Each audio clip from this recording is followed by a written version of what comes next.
Wala na akong pakialam. Gawin ninyo ang lahat. Kailangan ko ng perang yan bago ang kasal. Napatigil sa pagpupunas ng malaking salamin si Julia. Ang basahang hawak niya ay nanatiling nakadiin sa salamin, habang ang tibok ng kanyang puso ay tila nakikipag-unahan sa oras. Sinubukan niyang huwag gumawa ng anumang ingay, na para bang ang kanyang paghinga ay sapat na para malaman ng taong nasa kabilang silid na may nakikinig. Si Helena, ang mapapangasawa ni Sir Ricardo. Ang boses nito, kahit pabulong, ay puno ng galit at pagbabanta. Isang boses na hindi pa naririnig ni Julia kailanman mula sa kanya. Sa harap ni Sir Ricardo at ng lahat ng kasambahay, ang boses ni Helena ay parang musika, malambing, mahinahon at laging matamis. Pero ngayon, ang boses na yon ay parang may lason. Hindi nyo naiintindihan. Nakasalalay ang lahat dito. Kung hindi, babagsak tayong lahat. Dagdag pa ni Helena. At kasunod nyon ay ang malakas na pagbaba ng telepono. Isang nakabibinging katahimikan ang pumalit. Dahan-dahang ipinagpatuloy ni Julia ang kanyang pagpupunas kahit na nanginginig ang kanyang mga kamay. Nasa loob siya ng malawak na walk-in closet ni Helena, napapaligiran ng mga damit na nagkakahalaga ng higit pa sa kaya niyang kitain sa buong buhay niya. Ang amoy ng mamahaling pabango ay nangingibabaw sa hangin. Lahat ay perpekto, lahat ay marangya. Ngunit ang mga salitang narinig niya ay sumisira sa perpektong larawan na iyon. Ilang sandali pa, bumukas ang pinto ng closet at pumasok si Helena. Napakaganda niya sa suot na seda na roba. Ang kanyang muka ay parang isang anghel, ngunit ang kanyang mga mata ay nagpapakita ng bakas ng inis na hindi niya nagawang itago kaagad. Hindi siya pinansin ni Helena. Dumiretso ito sa tokador at umupo sa harap ng salamin, tinitingnan ang sariling refleksyon na para bang sinusuri ang isang kalaban. Nagpatuloy lang sa paglilinis si Julia, nakayuko, umaasang maging invisible. Gusto na niyang umalis, ngunit kailangan niyang tapusin ang kanyang trabaho. Maya-maya, bumukas ang pinto ng kwarto. Pumasok si Sir Ricardo, may dalang isang maliit na bouquet ng puting rosas. "My love," sabi niya sa isang malambing na boses, at sa isang iglap, nagbago ang lahat. Ang tensyon sa mukha ni Helena ay biglang nawala na parang bula. Humarap siya kay Ricardo na may pinakamatamis na ngiti sa kanyang mga labi. Ang mga mata niyang kanina'y malamig ay biglang nagkaroon ng kislap. "My love, andito ka na pala," sabi niya. Ang boses ay bumalik sa pagiging parang musika. Tumayo siya at sinalubong ng halik si Ricardo. Kinuha niya ang mga bulaklak at inamoy ito. Ang bagabango naman. "Thank you." Napangiti si Ricardo, isang ngiting puno ng pagmamahal. Si Sir Ricardo ay isang mabuting tao. Mabait, magalang, at higit sa lahat, mahal na mahal niya ang kanyang nag-iisang anak na si Clara. Ngunit sa mga mata ni Julia, may lungkot pa ring nakatago sa likod ng mga ngiting iyon. Isang lungkot na naiwan mula nang pumanaw ang kanyang unang asawa. "Para sa pinakamagandang bride-to-be sa buong mundo," sagot ni Ricardo habang hinahaplos ang pisngi ni Helena. Pinanood sila ni Julia mula sa sulok ng kanyang mga mata. Paano? Paano nag-iiba ang isang tao ng ganoon kabilis? Ang Helena, nakaharap ni Ricardo, ngayon ay ibang-iba sa Helena na narinig niya sa telepono kanina lang. Biglang may maliit na boses na sumigaw mula sa labas. "Daddy!" Isang munting batang babae na may 2 tirinta sa buhok ang tumakbo papasok. Si Clara, ang 6 na taong gulang na anak ni Ricardo. Yumakap siya nang mahigpit sa mga binti ng kanyang ama. "Daddy, let's play po." Ngumiti si Ricardo at binuhat ang anak. "Later, princess. May pinapakita lang si Daddy kay Tita Helena mo." Tumingin si Clara kay Helena. Walang-walang ngiti sa mga labi ng bata. Ngumiti si Helena. Ngunit hindi umabot sa kanyang mga mata ang nangiting iyon. "Hello, Clara. Be careful, darling. Baka marumihan ang damit ko. This is very delicate. Ang mga salita ay malambing, ngunit ang paraan ng pagkasabi ay malamig. Dahan-dahan niyang inilayo ang bata mula sa kanyang roba. Isang kilos na napakabilis at napaka-subtle na kung hindi mo titingnang mabuti ay hindi mo mapapansin. Pero napansin ito ni Julia. Hindi rin ito napansin ni Ricardo. Para sa kanya, ang nakikita niya ay isang mapagmahal na fiancé na nag-aalala sa kanyang damit. Okay, princess. Go to your yaya first. Susunod si daddy, sabi ni Ricardo. Tumakbo palabas si Clara nang hindi na muling tumitingin kay Helena. Naiwan si Julia sa silid kasama ang magkasintahan. Pakiramdam niya ay unti-unti siyang sinasakop ng isang kakaibang kaba. May mali. May isang malaking mali sa lahat ng ito. Nang matapos ang kanyang gawain, tahimik siyang nagpaalam at lumabas ng silid. Habang naglalakad sa pasilyo, napahinto siya sa tapat ng isang larawan na nakasabit sa dingding. Ito ay larawan ni Sir Ricardo, kasama ang kanyang yumaong asawa at isang napakabatang si Clara. Lahat sila ay masayang nakangiti, isang tunay na ngiti na nagmumula sa puso. Isang nanangiting hindi kailanman nakita ni Julia sa mga labi ni Helena. Naghahanda na sana siyang bumaba nang marinig niya ulit ang mga boses mula sa isang silid na bahagyang bukas ang pinto. Boses ni Helena at ng ina nito. Si Ma'am Marisa dahil sa kaba, hindi niya napigilang huminto at makinig. Sigurado ka bang maayos na ang lahat? Tanong ni Marisa. Ang boses ay matigas. Oo naman, ma. Ako na ang bahala. Ricardo believes everything I say. Sagot ni Helena. Mabuti. Dahil hindi tayo pwedeng magkamali. Malapit na tayo, Helena. Malapit na nating makuha ang lahat ng ito. May ilang segundong katahimikan. Pagkatapos, narinig ni Julia ang mga salitang magpapagulo sa kanyang isipan sa mga susunod na araw. Kailangan nating siguraduhin, sabi ni Helena sa isang malamig at determinadong boses, na hindi magiging sagabal ang bata sa araw ng kasal. Para kay Ricardo, ang mundo ay perpekto. Nakaupo siya sa kanyang malawak na study. Ang mesa ay puno ng mga papeles para sa kasal, mga kontrata sa caterer, listahan ng mga bisita, mga sample ng imbitasyon. Pero ang kanyang mga mata ay nasa iisang tao lamang, si Helena. Nakatayo ito malapit sa bintana, kausap sa telepono ang wedding planner.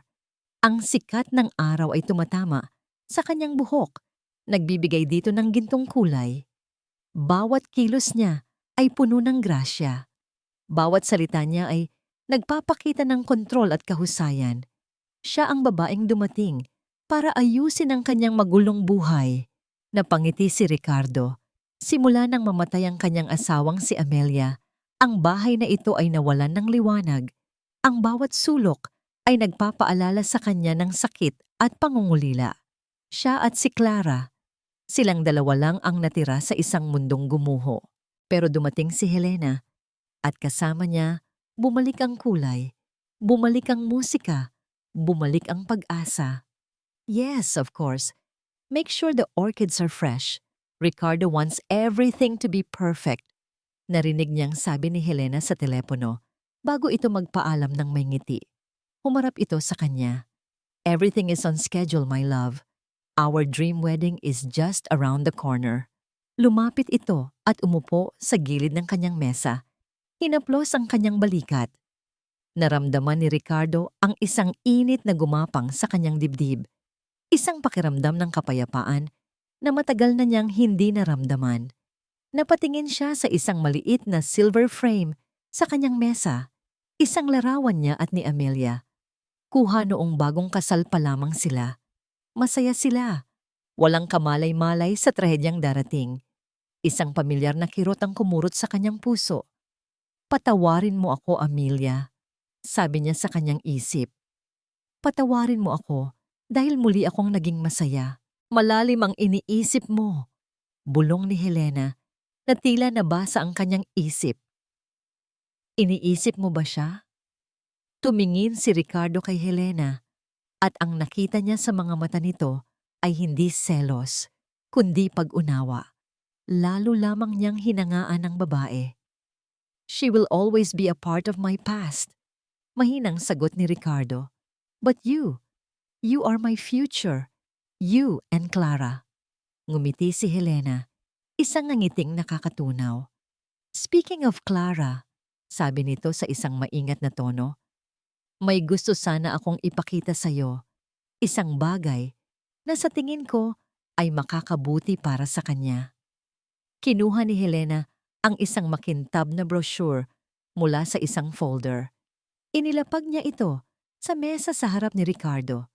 St. Beatrice International Academy for Young Achievers, basa ni Ricardo sa pamagat. Ang brochure ay puno ng mga larawan ng mga batang masayang naglalaro sa isang malawak at berdeng campus. May mga larawan ng mga modernong silid-aralan, swimming pool, at mga batang natututong tumugtog ng piano at violin. Mukha itong paraiso para sa mga bata. It's an exclusive boarding school, my love. World-class ang education. Dito, matututo siyang maging independent. Magkakaroon siya ng maraming kaibigan. Paliwanag ni Helena, ang boses ay puno ng sigasig. Alam kong mahirap ang transition para sa kanya na magkakaroon siya ng bagong ina. This will be a perfect opportunity for her to grow, habang tayo naman ay nagsisimula ng ating bagong buhay. Napatingin si Ricardo sa brochure pagkatapos ay kay Helena. Ang lahat ng sinasabi nito ay may punto. Gusto niya ang pinakamabuti para kay Clara. At marahil ito na nga iyon. Isang paraan para hindi masyadong maramdaman ng bata ang biglaang pagbabago sa kanilang pamilya. Mahal kita, Ricardo, dagdag pa ni Helena, hinawakan ng kanyang kamay. At dahil mahal kita, mahal ko rin ang anak mo. Ito ang gusto ko para sa kanya. Ang the best. Niyakap niya si Helena. Thank you. Thank you for loving my daughter. Kinagabihan, pinuntahan ni Ricardo si Clara sa silid nito. Naglalaro ang bata sa sahig kasama ang kanyang mga manika. Umupo si Ricardo sa tabi niya.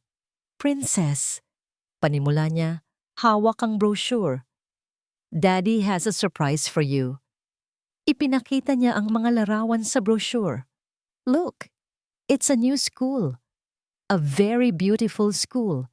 You'll have a big playground, a swimming pool, and lots of new friends. Tumingin si Clara sa mga larawan, ngunit walang kislap ng saya sa kanyang mga mata.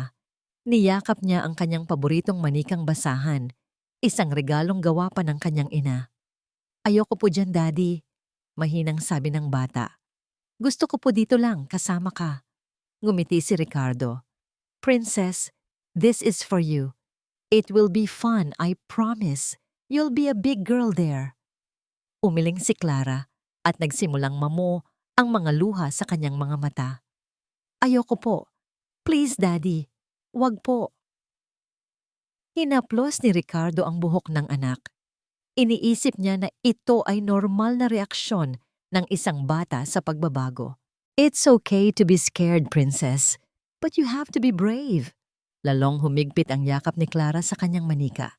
Tumingin ito sa kanya. Ang mga mata ay puno ng takot na hindi maintindihan ni Ricardo. Ayoko po kay Tita Helena, Daddy. Humagulgol ang bata. Natigilan si Ricardo. Ang mga salitang iyon ni iyon ay parang isang suntok sa kanyang sikmura. Niyakap niya ang kanyang anak, habang ang puso niya ay nahahati. Shh, Princess. That's not a nice thing to say. Marahan niyang saway. Tita Helena loves you very much. She's the one who found this beautiful school for you. Ipinagpatuloy ni Clara ang pag-iyak sa kanyang dibdib. Ang maliliit niyang balikat ay nanginginig. Niyakap lang siya ni Ricardo ng mahigpit habang pilit na kinukumbinsi ang sarili na ginagawa niya ang tama. Hindi niya alam na ang pangarap na binuo niya para sa kanilang pamilya ay siya na palang simula ng isang bangungot. Parang may madilim na ulap na bumabalot sa buong mansyon sa araw na yon. Kahit na maliwanag ang sikat ng araw sa labas, Ang pakiramdam sa loob ay mabigat at malungkot. Araw ng pag-alis ni Clara. Nakatayo si Julia sa isang sulok, tahimik na nagmamasid habang inihahanda ang mga gamit ng bata. Naroon ang mga bagong maleta na binili ni Helena, puno ng mga bago at mamahaling damit.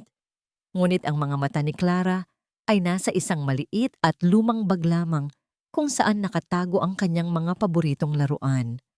Lumapit si Marisa, ang ina ni Helena, na may matalim na tingin. Tinuro niya ang isang bagay na hawak ni Clara. "Ano yan?" Matigas niyang tanong. Hawak ni Clara ang paborito nitong manikang basahan. Gawa pa ito ng kanyang yumaong ina. Ang mga mata nito ay gawa sa butones at ang buhok ay gawa sa sinulid. Luma na ito at medyo marumi. Ngunit para kay Clara, ito ang pinakamahalagang bagay sa mundo. "Itapon mo nga yung basahan na yan," utos ni Marisa. "Hindi yan bagay sa mga bago mong gamit. Baka may dalhin ka pang mikrobyo sa bago mong eskwelahan." Niyakap ni Clara ang manika ng buong higpit. "Ayoko po. Bigay po ito ni Mami sa akin."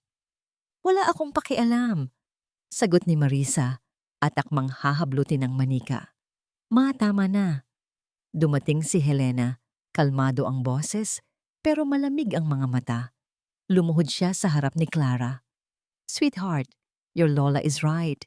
It's dirty. We'll buy you a new one, a much prettier doll." Umiling-iling si Clara. Ang mga luha ay nagsisimula nang mamuo. Habang nakaluhod at habang si Clara ay nakatingin sa kanyang lola, mabilis na kinuha ni Helena ang manika mula sa kamay ng bata. Bago pa man makapalag si Clara, tumayo na si Helena at sa isang mabilis na kilos, itinapon ang manika sa basurahan na malapit sa pinto. Ginawa niya ito na para bang nagtatapon lang ng isang pirasong papel. Kumirot ang puso ni Julia. Nanigas siya sa kanyang kinatatayuan, hindi makapaniwala sa kanyang nakita. "See? All gone. Now let's go. The car is waiting," sabi ni Helena na parang walang nangyari. Humagulgol ng yak si Clara, pero walang nagawa kundi magpahila sa kanyang tita Helena. Nang makalabas na sila, mabilis na lumingon si Julia sa paligid. Nang masigurong walang nakatingin, halos takbuhin niya ang basurahan. Nanginginig ang mga kamay na kinuha niya ang manikang basahan at mabilis na itinago sa bulsa ng kanyang apron. Pakiramdam niya ay gumawa siya ng isang krimen, ngunit alam ng puso niya na ginagawa niya ang tama. Sa labas, naghihintay na ang isang itim at makintab na sasakyan. Nakatayo roon si Ricardo, niyayakap ang kanyang anak para magpaalam. "Be a good girl, okay, princess? Daddy will visit very soon," sabi niya. Puno ng pagmamahal ang boses, ngunit hindi niya nakikita o ayaw niyang makita ang purong takot sa mga mata ni Clara. Bumitaw si Clara mula sa kanyang ama at tumakbo papunta kay Julia. Niyakap niya ito ng mahigpit. Isang yakap na puno ng lungkot at desperasyon. "Mag-iingat ka, Clara," bulong ni Julia, pinipigilan ang sariling mga luha. Sa huling sandali, habang walang nakatingin, bumulong pabalik ang bata sa tenga ni Julia. Ang mga salita ay mahina, nanginginig, at puno ng takot. "Tulungan mo ako, Yaya Julia." At pagkatapos, isinakay na siya sa kotse. Pinanood ni Julia ang pag-alis ng sasakyan hanggang sa maging isang maliit na tuldok na lamang ito sa kalayuan. Ang mga salita ni Clara ay umuulit-ulit sa kanyang isipan na parang sirang plaka. "Tulungan mo ako. Tulungan mo ako." Naramdaman niya ang bigat ng manika sa kanyang bulsa. Ito na lang ang natitirang alaala ni Clara sa kanyang ina. At ngayon, ito na lang ang natitirang koneksyon niya sa bata.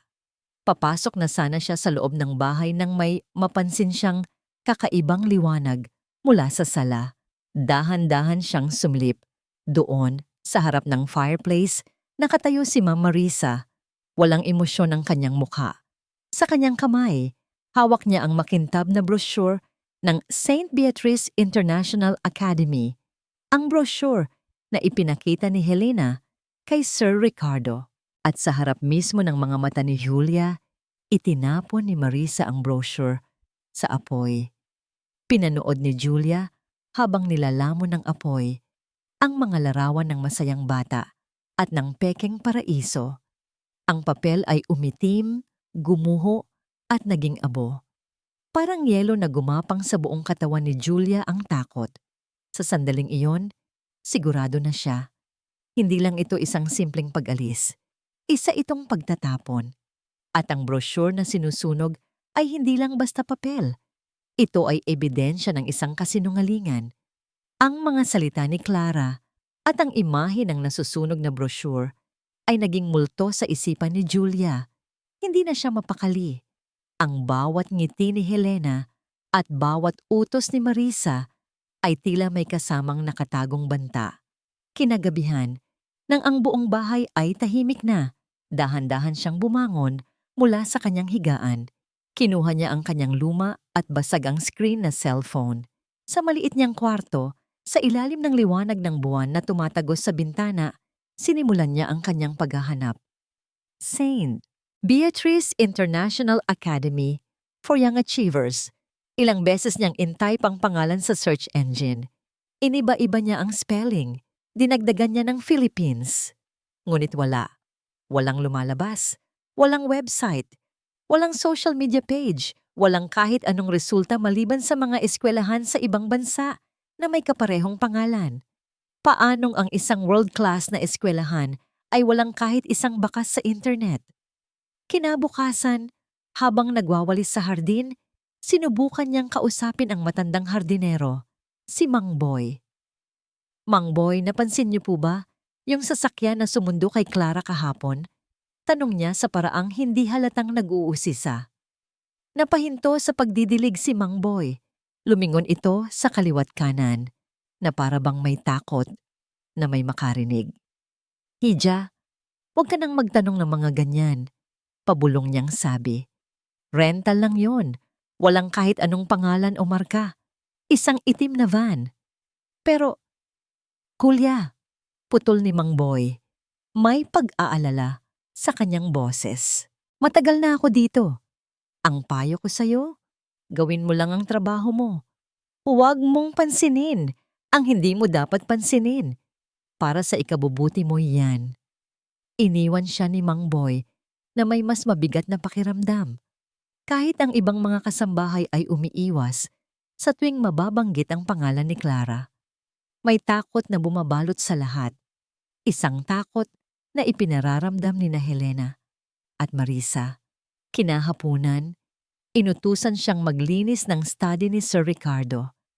Habang nag-aayos ng mga libro, napansin niyang wala na ang larawan ni Amelia, ang yumaong asawa ni Ricardo. Sa mesa nito, pinalitan na ito ng isang larawan nila ni Helena. Kumirot ang dibdib niya para kay Clara. Papalabas na sana siya ng silid nang bigla siyang harangin ng isang malamig na presensya. Si Marisa, nakatayo ito sa may pintuan, ang mga braso ay magkasalikop. Ang kanyang mga mata ay parang matalim na yelo. Sinusuri ang bawat kilos ni Julia. Anong ginagawa mo dito? Tanong ni Marisa. Ang boses ay kalmado pero puno ng awtoridad. Nag-aayos lang po ng mga gamit, ma'am. Inutos po ni Sir Ricardo. Napayuko si Julia, naramdaman ang bilis ng tibok ng kanyang puso. Lumakad si Marisa papasok sa silid, nilibot ang tingin na para bang may hinahanap na mali. Huminto ito sa harap ni Julia. Napakalapit na kaya ni Julia amuyin ang mamahaling pabango nito. Alam mo, Julia, panimula ni Marisa sa isang mapanganib na tono. Sa isang mansyon na tulad nito, maraming nakikita at naririnig ang mga katulong, pero ang matatalinong katulong ay marunong magbulag-bulagan at magbingi-bingihan. Hindi nakakibo si Julia, nanlamig ang kanyang mga kamay. Ang mga katulong ay dapat marunong lang maglinis, hindi mag-usisa. Dagdag pa ni Marisa, at bawat salita ay parang isang patak ng lason. Naiintindihan mo ba ako? Oo po, ma'am. Nanginginig na sagot ni Julia. Ngumiti si Marisa, isang nangiting hindi umabot sa kanyang mga mata. Mabuti. Pagkaalis ni Marisa, napasandal si Julia sa pader. hinahabol ang kanyang hininga. Isa iyong babala. Isang malinaw na babala. Alam nilang may napapansin siya. Ngunit imbes na matakot at tumigil, lalo lang tumibay ang kanyang determinasyon. Kinabukasan, habang kinokolekta ang mga labahin, napunta sa kanya ang isang lumang coat ni Marisa. Bago niya ito ilagay sa basket, nakapa niya ang isang bagay sa bulsa nito. Isang lukot na piraso ng papel. Dahan-dahan niya itong binuklat. Nakasulat dito ang isang pangalan at isang address. Rody Aguilar, Block 14, Lot 28, Bragi, Santa Cruz, Dasmariñas, Cavite. Napahigpit ang hawak niya sa papel. Cavite? Hindi ba't sabi nila ay sa isang malayong probinsya sa norte ang eskwelahan? Alam niya, sa kaibuturan ng kanyang puso, na hindi ito address ng isang mamahaling eskwelahan. Ito ay address ng isang panganib. Kinabukasan, habang naglilinis si Julia sa pasilyo, masayang lumapit sa kanya si Sir Ricardo. May hawak itong cellphone at kitang-kita sa mukha nito ang saya at ginhawa. "Julia, tingnan mo," sabi nito. Ipinapakita ang screen ng kanyang telepono. Nagpadala si Helena ng litrato ni Clara. Masaya naman pala siya sa bago niyang school.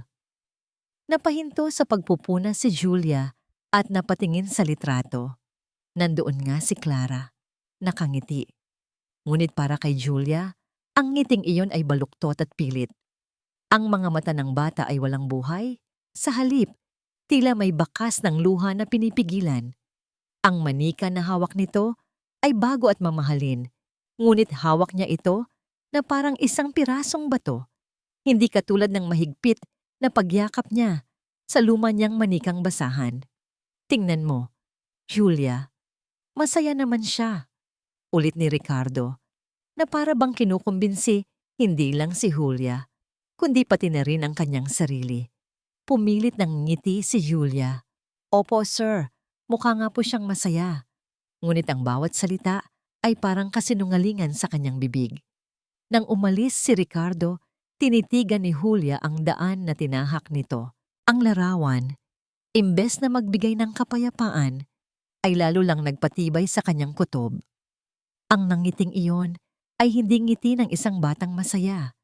Iyon ay ngasata ng ngiti ng isang batang natatakot. Buong araw, hindi maalis sa isip ni Julia ang address na nakita niya sa bulsa ni Marisa. Rody Aguilar, Bargi, Santa Cruz, Dasmariñas, Cavite. Hating gabi. Ang buong mansyon ay natutulog na sa katahimikan. Ngunit ang isip ni Julia ay gising na gising. Dahan-dahan siyang bumangon. Kinuha ang kanyang cellphone at ang kapirasong papel. Ang tibok ng kanyang puso ay dumadagundong sa kanyang dibdib. Binuksan niya ang social media app. Nanginginig ang kanyang mga daliri habang tinatype ang pangalan, Rody Aguilar. Maraming lumabas na resulta. Inisa-isa niya ang mga ito. Hinahanap ang kahit anong koneksyon. Hanggang sa nakita niya ang isang profile picture ng isang lalaking mayabang ang tindig, may tattoo sa braso at may hawak na bote ng alak. Tiningnan niya ang location na nakatag sa mga posts nito, Dasmariñas, Cavite. Ito na yun. Kinakabahan niyang pinindot ang profile. Ang mga larawan ay puno ng inuman, sugal, at pagpapakita ng pera. Kumukulo ang dugo ni Julia. Ito ba ang klase ng tao na mag-aalaga sa isang bata sa isang world-class na eskwelahan? Nag-scroll pa siya pababa. Ang kanyang puso ay halos sumabog na sa kaba. At doon niya nakita. Isang litrato na pinost ni Rody, ilang araw lang ang nakalipas. Nakaupo ito sa isang upuang gawa sa ratan at sa kanyang kandungan ay isang makapal na tumpok ng pera na parang pamaypay niyang hawak. Ang caption, "Salamat sa biyaya." Ngunit hindi ang pera ang nakakuha ng atensyon ni Julia. Ito ay ang nasa likuran niya. Sa isang madilim na sulok ng silid, sa ibabaw ng isang luma at maruming kama na walang maayos na sapin, may isang bagay na pamilyar. Isang bagay na hindi dapat naroroon. Pabilis ng pabilis ang tibok ng kanyang puso. Ginamit niya ang kanyang dalawang daliri para i-zoom in ang litrato. Kahit pa lumalabo ang imahe, at doon, malinaw pa sa sikat ng araw, nakita niya ito. Ang manikang basahan ni Clara, ang manika na may butones na mata at sinulid na buhok. Ang manika na itinapon ni Helena sa basurahan. Ang manika na itinago niya sa kanyang bulsa at pagkatapos ay isinilid sa luma niyang bag para ingatan. Pero paanong biglang nanlambot ang mga tuhod ni Julia? Naalala niya, noong araw na umalis si Clara, sa sobrang pagmamadali at pag-aalala, naiwan niya ang kanyang bag sa kusina nang sandaling kumuha siya ng tubig. Siguradong may nakakita. Siguradong kinuha ito ni Marisa o ni Helena mula sa kanyang bag at ipinadala kasama ng bata, marahil para patahanin ito. Isang malamig na takot ang gumapang sa kanyang buong katawan. Walang St. Beatrice International Academy. Ang boarding school ay ang maruming kwartong yon sa litrato. Ang guardian ay ang lalaking mukhang lasenggo at sugarol. At si Clara ay hindi estudyante. Siya ay isang bihag. Nanginginig niyang kinuha ang screenshot ng litrato. Ito ang ebidensya. Ito ang patunay na kailangan niya. Hawak niya sa kanyang kamay ang katotohanan. Ngunit habang tinititigan niya ang screen, habang ang katotohanan ay dahan-dahang lumulunod sa kanyang isipan, bigla siyang nakarinig ng isang mahinang kaluskos mula sa labas ng kanyang pinto. Napatigil siya sa paghinga. Pagkatapos, isang anino ang dumaan sa siwang sa ilalim ng kanyang pinto. Kasunod nito, dahan-dahang umikot ang doorknob. Sa isang iglap, tila huminto ang pag-inog ng mundo ni Julia. Ang tanging naririnig niya ay ang malakas na kabog ng sarili niyang dibdib. Walang pag-aalinlangan. Sa isang kilos na puno ng takot, mabilis niyang itinago ang kanyang cellphone sa ilalim ng kanyang manipis na kutsyon, ilang segundo lang bago tuluyang bumukas ang pinto. Pumasok si Marisa. Nakatayo ito roon, nakapameywang. Ang muka ay walang emosyon. Hindi ka pa ba natutulog? Gabi na. Sabi nito. Ang boses ay kalmado ngunit may pahiwatig ng pagbabanta. Matutulog na po, ma'am. Nauutal na sagot ni Julia habang mabilis na tumatayo mula sa pagkakaupo sa sahig. Hindi nagsalita si Marisa. Sa halip, pumasok ito ng tuluyan sa kwarto. Ang kanyang mga mata ay parang isang agila. Sinusuri ang bawat sulok ng maliit na silid. Tiningnan niya ang bintana, ang aparador at ang mesang walang laman. Ang bawat tingin ay parang isang karayom na tumutusok sa balat ni Julia. Napadaan lang ako, sabi ni Marisa, huminto sa gitna ng kwarto. Sinisigurado kong malinis ang lahat ng kwarto bago ang kasal. Alam mo na, ang kalat ay mahirap itago, hindi ba Julia? Ang mga salitang yon, kahit simple, ay may dalang bigat na tanging si Julia lang ang nakakaintindi. Tumangulang siya. Hindi makatingin ng diretso sa mga mata ni Marisa. Sige, magpahinga ka na, sabi ni Marisa bago tuluyang tumalikod at isara ang pinto.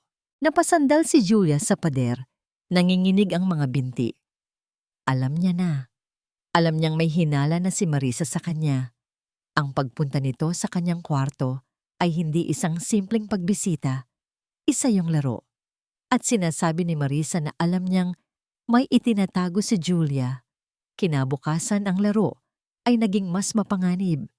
Habang naglilinis si Julia sa sala, kung saan abala ang lahat sa pag-aayos para sa kasal kinabukasan, dumaan si Marisa na may dalang isang mamahaling florera. Bigla itong napatid malapit kay Julia. Isang malakas na lagabog ang umalingaw-ngaw sa buong sala. Ang florera ay naging 1,000 piraso sa sahig na gawa sa marmol. Tingnan mo ang ginawa mo, sigaw ni Marisa, itinuturo ang nanginginig na si Julia. Napakaburara mo, hindi ka nag-iingat. Alam mo ba kung gaano kamahal yan? Lahat ng mga nagtatrabaho ay napahinto at napatingin sa kanila. Nanlaki ang mga mata ni Julia, hindi makapaniwala sa nangyayari, ni hindi man lang niya ito nagalaw. Pero ma'am, hindi po, sinungaling, putol ni Marisa. Dumating si Ricardo na naalarma sa sigaw. Anong nangyayari dito? Itong bago mong katulong Ricardo? Tingnan mo. Binagsak niya ang regalo sa atin ni Mayor. Sumbong ni Marisa, may pekeng luha sa kanyang mga mata. Tumingin si Ricardo kay Julia na nakayuko at nanginginig sa takot. Pagkatapos ay sa mga basag na piraso ng florera. Si Julia, na sa maikling panahon ng paninilbihan nito, ay ni minsan hindi nagpakita ng kapabayaan. Ako na ang bahala dito, ma. Mahinahong sabi ni Ricardo. Aksidente lang ang lahat. Julia, tulungan mo na lang si Manang na linisin yan. Isang tingin ng pagkagulat at pagkadismaya ang rumehistro sa mukha ni Marisa. Ngunit mabilis din itong nawala. Tumango na lang ito at umalis. Ngunit bago pa man, nagtama ang kanilang mga mata ni Julia. Isang tingin na nagsasabing, hindi pa tayo tapos. Buong araw, naramdaman ni Julia na para siyang isang daga na hinahabol ng pusa. Bawat kilos niya ay binabantayan. Sinubukan niyang lumapit kay Ricardo para sabihin ang katotohanan. Nakita niya itong nag-iisa sa hardin. Ngunit bago pa man siya makalapit, biglang sumulpot si Helena at niyakap ito. Sinubukan niya ulit noong papunta ito sa study, ngunit hinarang siya ni Marisa. Julia, kailangan kong linisin mo ulit ang bodega. Utos nito. Ngayon na. Isang utos na walang dahilan, kundi para ilayo siya kay Ricardo. Alam ni Julia na nauubos na ang kanyang oras. Bukas na ang kasal. Kapag nangyari iyon, mawawalan na siya ng lahat ng pagkakataon para iligtas si Clara. Kinagabihan, habang abala ang lahat, tahimik siyang hinarang ni Marisa sa isang madilim na pasilyo. Wala nang ibang tao. Sila lang dalawa. Ang mukha ni Marisa ay kalmado, ngunit ang kanyang mga mata ay nag-aapoy sa tagumpay. Bukas na ang kasal, sabi nito sa isang malamig at pinal na boses. Pagkatapos nito, hindi ka na namin kailangan dito. Napatanga si Julia. Pipo? Narinig mo ako, sabi ni Marisa. Mag-impake ka na. Sa araw ng kasal, pagkatapos ng seremonya, ayoko nang makita pa ang pagmumukha mo sa pamamahay na ito. Pagkasabi noon, tinalikuran na siya ni Marisa. Iniwan siyang nakatayo sa gitna ng pasilyo na parang binagsakan ng langit at lupa. Wala na. Ito na ang katapusan. Paano na niya tutulungan si Clara kung palalayasin na siya? Paano na niya maipapakita ang ebidensya? Sa sandaling iyon, naramdaman ni Julia ang pagkawala ng laang gabi. Bago ang kanyang kasal ay dapat sana ang pinakamasayang gabi sa buhay ni Ricardo. Ngunit habang nakatayo siya sa balkonahe ng kanyang silid, nakatanaw sa mga ilaw ng syudad, hindi kapayapaan ang kanyang nararamdaman, kundi isang hindi maipaliwanag na pagkabagabag. Kanina pa siya hindi mapakali. Pabalik-balik siya sa paglakad. Sinusubukang iwaksi ang isang anino ng pag-aalinlangan na gumugulo sa kanyang isipan. Kinuha niya ang kanyang cellphone at tinitigan muli ang litrato ni Clara. Ang pilit ng ngiti, ang malungkot na mga mata. Noong una niya itong nakita, ang saya na makitang okay. Ang anak niya ang naramdaman niya. Ngayon, habang paulit-ulit niya itong tinititigan, iba na ang kanyang nakikita. Nakikita na niya ang takot na pilit itinatago sa likod ng ngiti. Naalala niya ang pag-iyak nito nung gabing sinabi niya ang tungkol sa eskwelahan. Ayoko po kay Tita Helena, Daddy. Ang mga salitang iyon ay paulit-ulit na tumatatak sa kanyang isipan. Binaliwala niya ito noon. Inisip na isa lang iyong pagtatampo ng isang bata. Pero paano kung may mas malalim na dahilan? Naalala niya ang ekspresyon sa mukha ni Julia kanina nang ipakita niya ang litrato. Ang pilit na pagngiti nito, na para bang may gusto itong sabihin ngunit hindi masabi. At ang eksena sa florera kanina, bakit niya naramdaman na pinoprotektahan niya si Julia mula kay Marisa? Dahil alam niya, sa kaibuturan ng kanyang puso, na hindi ito gagawa ng ganoong kapabayaan. Napabuntong hininga si Ricardo. Marahil ay dala lang ito ng kaba bago ang kasal. Marahil ay masyado lang siyang nag-iisip. Pumasok siya sa loob ng silid at umupo sa gilid ng kama. Ang kanyang mga mata ay napadako sa isang maliit na music box sa kanyang nightstand. Regalo ito ni Amelia. Binuksan niya ito at isang pamilyar at malungkot na himig ang tumugtog. Nagbabalik ng mga alaala ng mas simpleng panahon. Mga alaala nila ni Clara na masayang naglalaro sa hardin habang pinapanood sila ni Amelia mula sa malayo. Bilang isang ama, hindi ba't dapat nararamdaman niya kung nasa panganib ang kanyang anak? Biglang nag-vibrate ang kanyang cellphone na nasa ibabaw ng kama. Kinuha niya ito, umaasang text mula kay Helena. Ngunit hindi.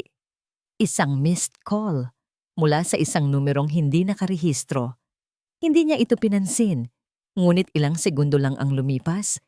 Isang text message ang dumating mula sa parehong numero.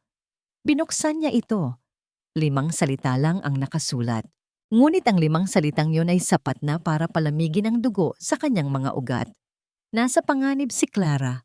Huwag kang magtiwala kay Helena. Natigilan siya. Ang tibok ng kanyang puso ay biglang bumilis.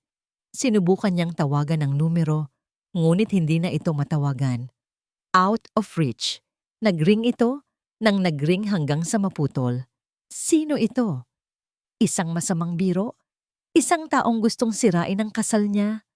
Pero paano kung totoo? Ang lahat ng maliliit na pagdududa na pilit niyang isinasantabi.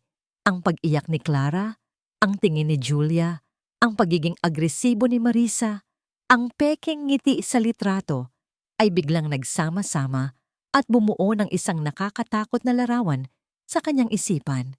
Biglang bumukas ang pinto ng kanyang silid. Pumasok si Helena. Suot ang isang manipis na seda na roba. Napakaganda niya. Ngumiti ito sa kanya. Isang ngiting kayang-kayang patunawin ang puso ng sinumang lalaki. My love, bakit gising ka pa? Malambing niyang tanong. Lumapit ito at umupo sa tabi niya. Niyakap ang kanyang braso. Pre-wedding jitters? Don't worry, everything will be perfect tomorrow. Tinitigan ni Ricardo ang babaeng pakakasalan niya. Ang babaeng pinagkatiwalaan niya. Ngunit ngayon, sa unang pagkakataon, ang mga salita nito ay tila walang laman. Ang mga ngiti nito ay tila isang maskara. Clara, nasabi na lang niya. Sigurado ka bang okay lang siya? Hinaplos ni Helena ang kanyang pisngi. Of course, my love. Nakita mo na ang litrato, di ba? She's happy. Nag-a-adjust lang siya. Huwag mo nang isipin yun. Ang isipin mo ay tayong dalawa. Bukas, magiging Mrs. Sandoval na ako. Hinalikan siya nito, isang halik na dati nagpapakalma sa kanya. Ngunit ngayon nagbibigay sa kanya ng kakaibang lamig. Nang umalis na si Helena, para bumalik sa sarili nitong silid, naiwan si Ricardo na mas lalong naguguluhan. Nakatayo siya ngayon sa isang sangandaan. Sa isang banda ay ang babaeng mahal niya at ang pangako ng isang masayang pamilya. Sa kabilang banda ay isang misteryosong mensahe at ang lumalakas na kutob ng isang ama. Tinitigan niya ang cellphone. Pagkatapos ay tinitigan niya ang bintana na para bang nakikita niya si Clara sa malayo. Hindi na siya nagdalawang isip. Kinuha niya ang kanyang telepono, hindi para tawagan si Helena, kundi para tawagan ang pinagkakatiwalaan niyang head of security. Miguel, sabi ni Ricardo sa telepono. Ang kanyang boses ay biglang naging seryoso at puno ng awtoridad. Gising ka pa ba? May kailangan ako sa'yo. Isang bagay na napaka-importante. Anything, sir? Sagot sa kabilang linya. Nagbuntong hininga si Ricardo. Ginagawa ang isang desisyon na babago sa lahat. May ipapahanap ako sa'yo. Isang address at madaling araw pa lang, habang ang buong mansyon ay abala na sa mga huling paghahanda para sa kasal, si Julia naman ay may ibang pinaghahandaan. Ang araw ng kasal. Ang araw kung kailan siya palalayasin. Ang huling pagkakataon niya. Sa loob ng kanyang maliit na kwarto, binilang niya ang naipon niyang pera. Kakarampot lang ito, halos sapat lang na pamasahe. Kinuha niya ang kapirasong papel kung saan nakasulat ang address at ang cellphone na naglalaman ng ebidensya. Huminga siya ng malalim. Pinapakalma ang kanyang puso na walang tigil sa pagkabog. Ito na marahil ang pinakamalaking desisyon na gagawin niya sa buong buhay niya. Pwede siyang manahimik, umalis gaya ng utos ni Marisa, at kalimutan ang lahat. Pwede niyang iligtas ang kanyang sarili. Pero paano niya magagawa yon kung alam niyang may isang batang inosente na kailangan ng tulong? Naaalala niya ang mga salitang ibinulong sa kanya. Tulungan mo ako, Yaya Julia. Hindi. Hindi niya kayang talikuran si Clara. Gamit ang likod na daanan para sa mga katulong, maingat siyang lumabas ng mansyon bago pa man sumikat ang araw. Ang bawat anino ay tila isang kalaban. Bawat tunog ng hangin ay nagpapatindig ng kanyang balahibo. Nang makalayo na siya sa mansyon, nag-abang siya ng taxi. Nanginginig niyang iniabot sa driver ang address. Ang biyahe papuntang Cavite ay parang walang katapusan. Bawat minuto ay parang isang oras.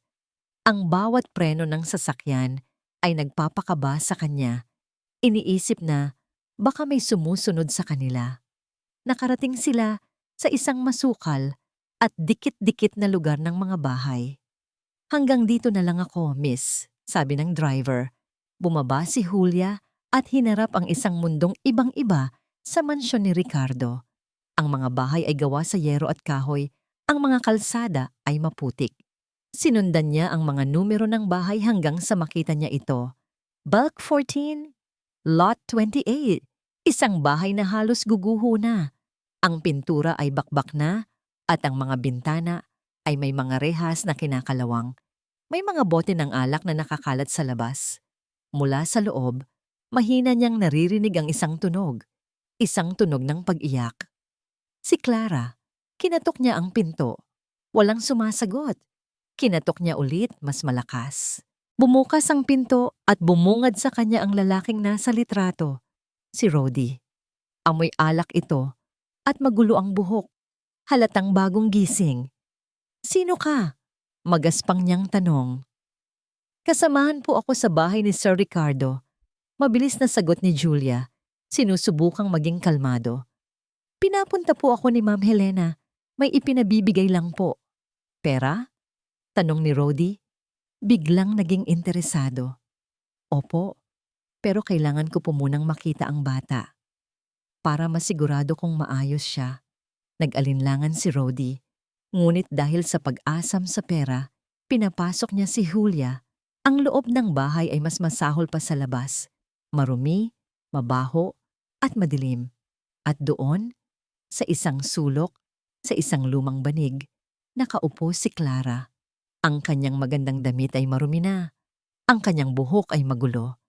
Niyayakap niya ang kanyang mga tuhod at sa tabi niya ay ang manikang basahan.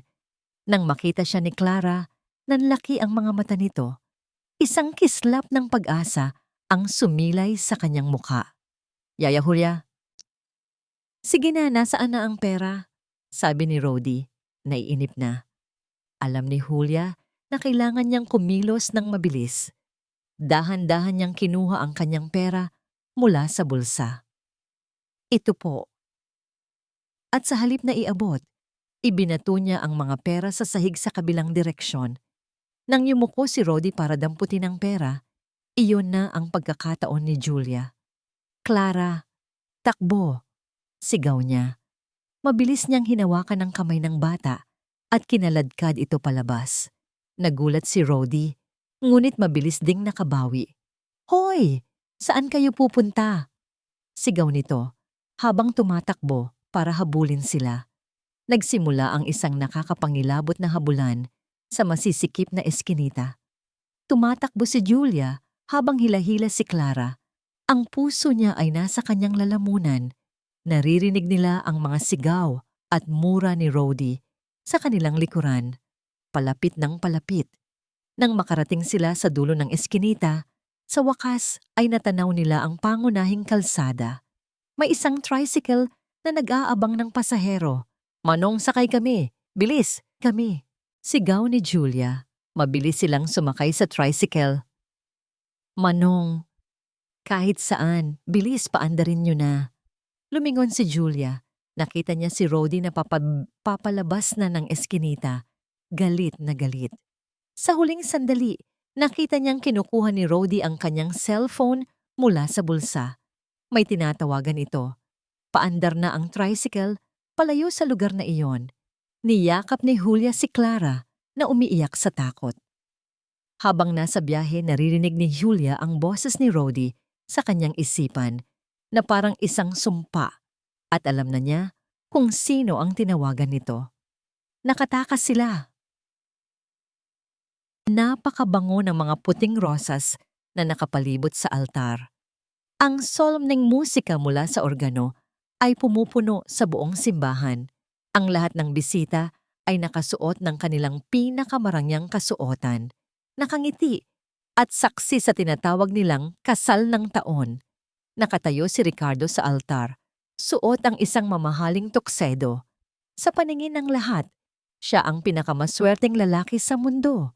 Ngunit sa ilalim ng kalmadong ekspresyon, ang kanyang puso ay parang sasabog sa kaba at pag-aalala. Sa kanyang tabi, si Helena.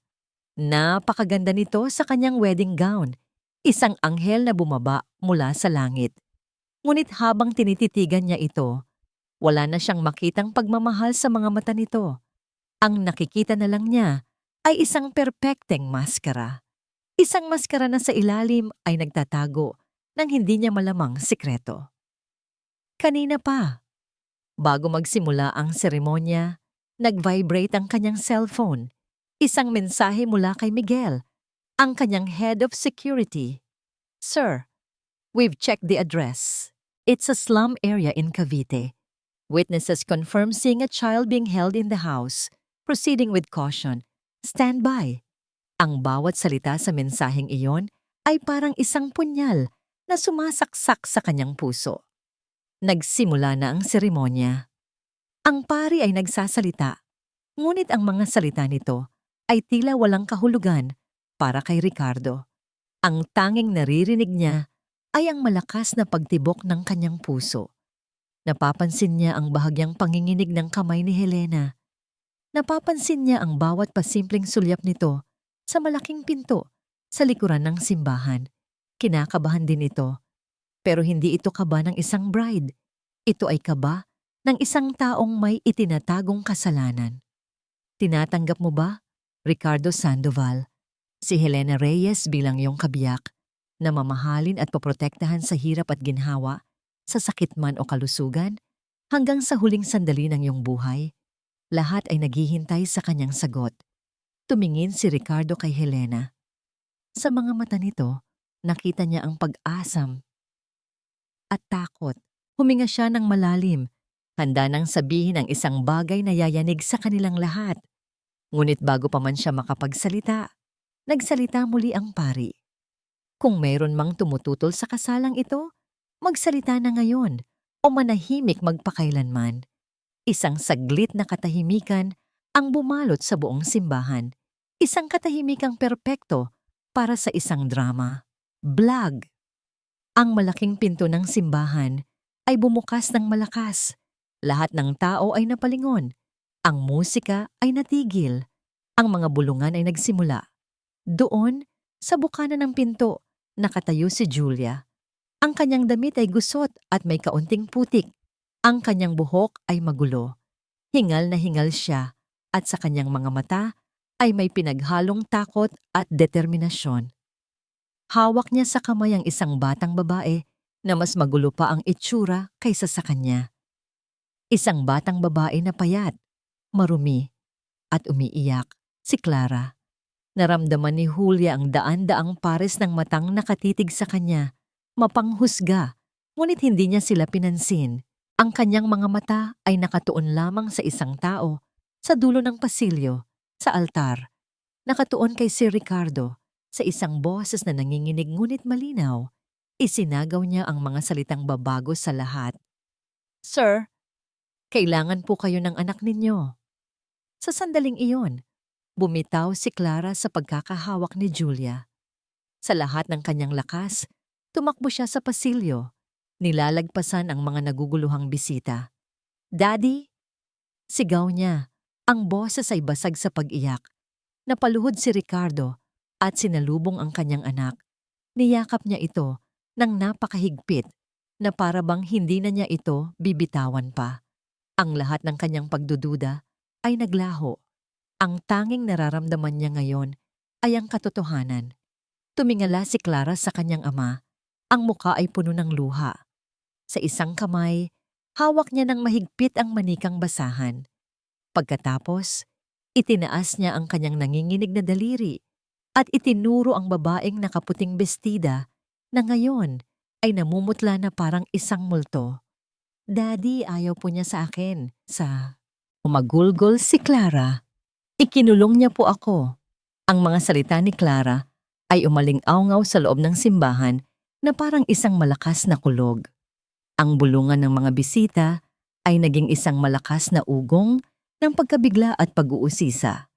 Lahat ng mata ay nakatuon ngayon kay Helena, na nakatayo sa altar na parang isang estatwang gawa sa yelo. "That's a lie! Sinungaling ang bata!" Sigaw ni Helena. Ang kanyang boses ay biglang naging matinis at desperado. Ang maskara ng isang mahinhin na anghel ay biglang nalaglag at ang lumabas ay ang mukha ng isang taong nasukol. "Ricardo, my love, don't listen to her. Look what this dirty maid has done." Tinuruan niya ang anak mo na magsinungaling. Tumingin siya kay Julia nang may nanlilisik na mga mata. "How dare you ruin my wedding? Security! Ilabas ang babaeng yan!" Ngunit walang gumalaw. Tumayo si Ricardo. Buhat-buhat si Clara na mahigpit na nakayakap sa kanyang leeg. Ang kanyang mukha ay kalmado, ngunit ang kanyang mga mata ay nag-aapoy sa isang galit na hindi pa nakikita ni Numan.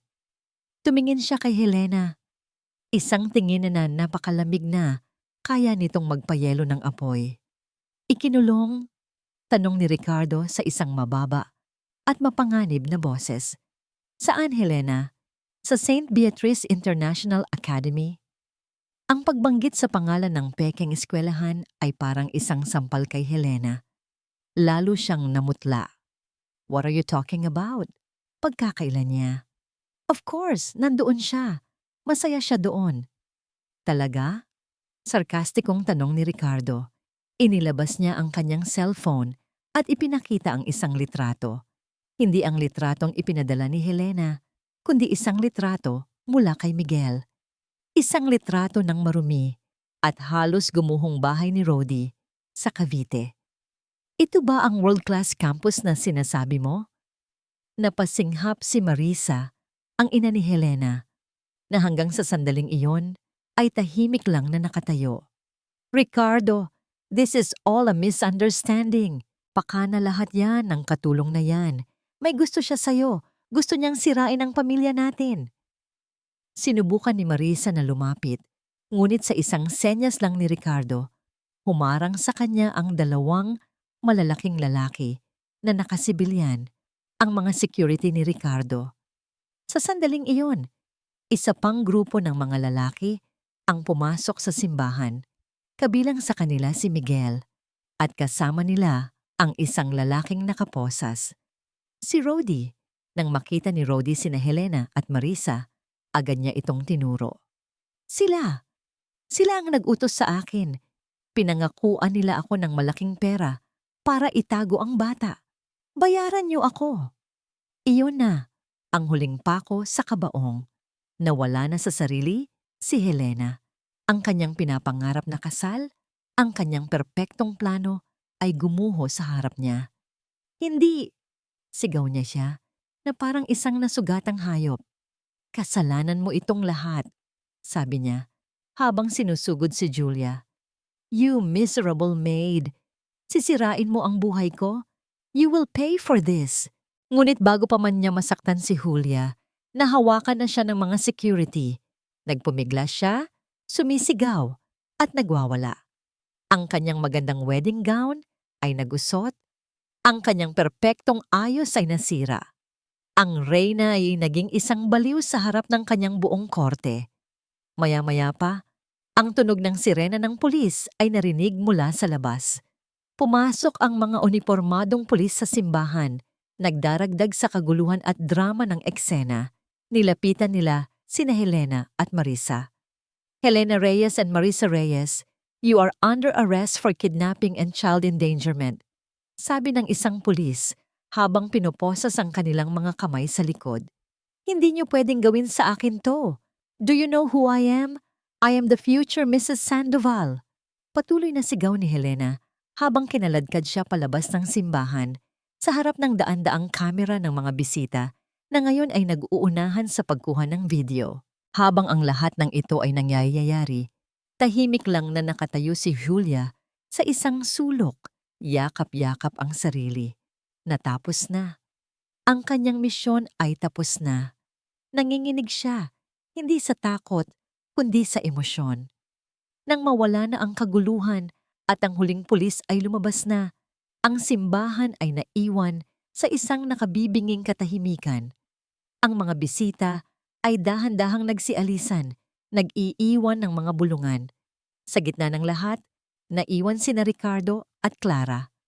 At sa isang sulok, si Julia, dahan-dahang ibinaba ni Ricardo si Clara. Lumakad siya palapit kay Julia na nakayuko pa rin. Huminto siya sa harap nito. Sa unang pagkakataon, tinitigan niya si Julia hindi bilang isang katulong, kundi bilang isang tao, isang bayani.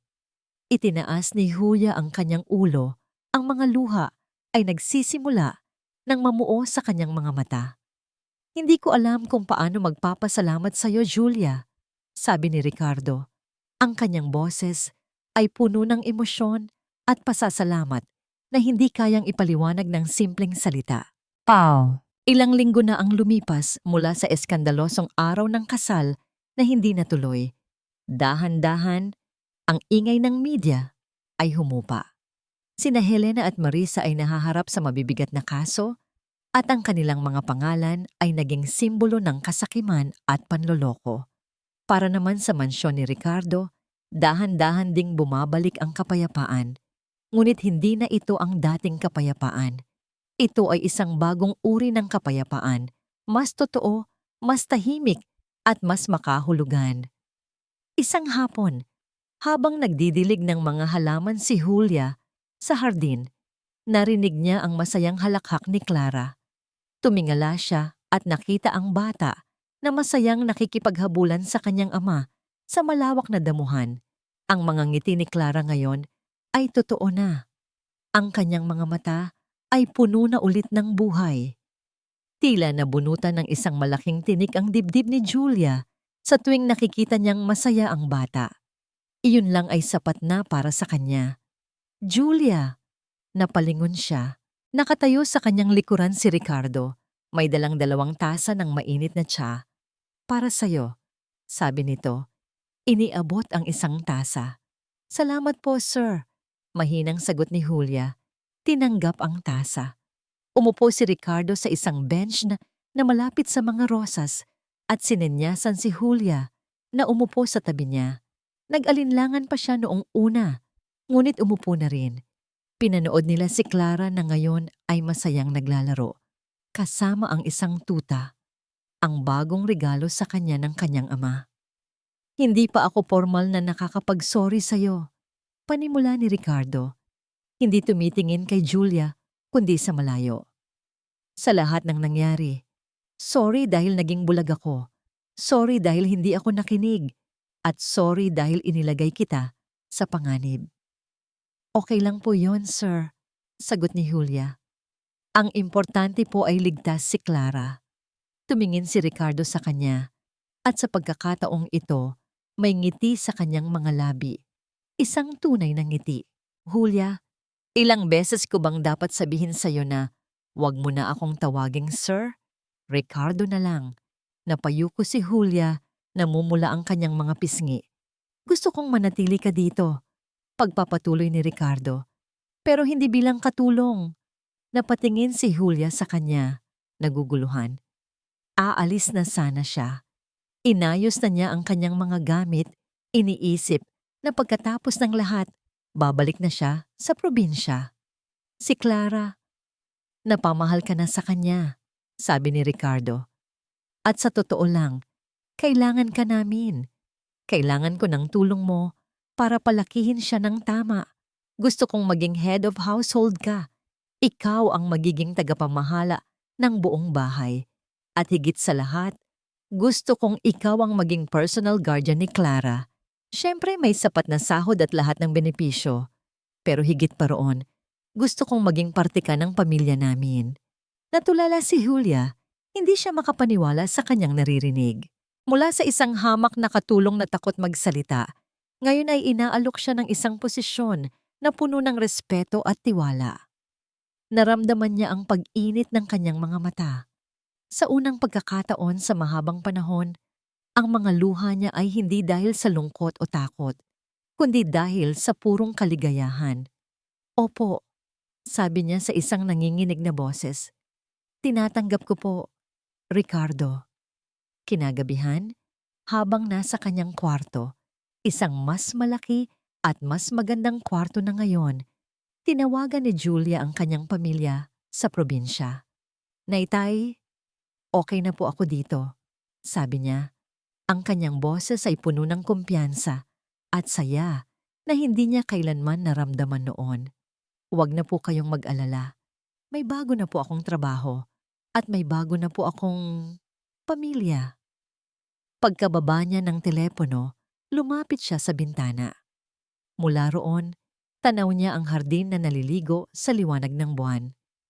Nakita niya sina Ricardo at Clara na magkayakap habang nakatingin sa mga bituin.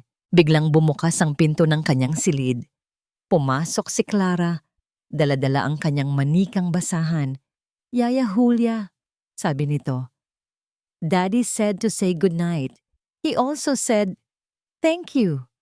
Ngumiti si Julia at lumuhod para magpantay sila ng bata. Walang anuman, mahal kong Clara. Niyakap siya ng bata ng mahigpit at sa yakap na yon, naramdaman ni Julia na lahat ng kanyang pinagdaanan ay may halaga. Natagpuan niya hindi lang ang kanyang tapang, kundi pati na rin ang isang lugar na matatawag niyang tahanan. Ang kwento nila ay hindi nagtatapos sa isang malaking kasalan. Sa halip, nagsisimula ito sa isang tahimik na gabi, sa ilalim ng mga bituin, kung saan ang isang sirang ama, isang nailigtas na anak, at isang matapang na babae ay magkakasamang bumubuo ng isang bagong simula. Isang simula na binuo hindi sa kasinungalingan at kayamanan, kundi sa katotohanan, katapangan, at tunay na pagmamahal. Ngayon,